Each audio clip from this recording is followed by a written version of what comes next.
तो बहुपद का यहाँ डिफिनेशन लिख लेते हैं। बहुपद,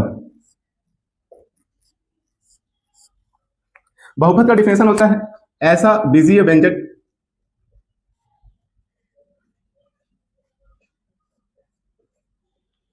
जिसके चरों की घात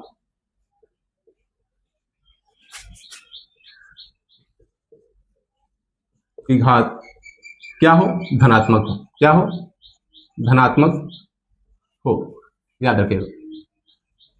ठीक है, तो ये आपका डिफिनेशन होता है बहुपद का। अच्छा, तो आप ये देखते हैं कि हम लोग बीजीय व्यंजक क्या होता है। बीजीय व्यंजक वो होता है जिसके अंदर एबीसीडी के भी जो अक्षर हैं वो आए और जो भी आपके 1 2 नंबर्स हैं वो भी आए। तो नंबर और अक्षर जब सम्मिलित होते हैं तो उसको हम बीजीय व्यंजक कहते हैं।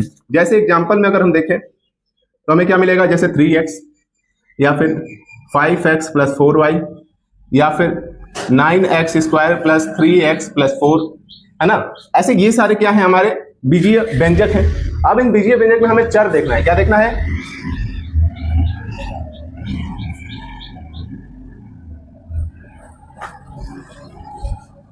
ये सब हमारे क्या है, बीजीय व्यंजक हैं। अब इन बीजीय व्यंजक में हमें क्या देखना है, चर देखना है। चर क्या होता है, ये जो x है ना, ये चर है, ये x चर है, ये y चर है, यानी कि ये x y a b c d जो भी होते हैं ये सब चर होते हैं। क्या होते हैं, चर होते हैं। ऐसे आप लिख लोगे, ऐसे ये सब करने की आवश्यकता नहीं है। ठीक है, तो चर क्या हो गया भाई, जो भी x y z a b c d है वो सब क्या है, चर होते हैं। ठीक है, अच्छा, इनके साथ जो नंबर्स होते हैं, जो संख्याएं होती हैं वो क्या होती हैं, तो जो इनके साथ संख्याएं होती हैं उनको हम अचर कहते हैं। क्या कहते हैं, अचर।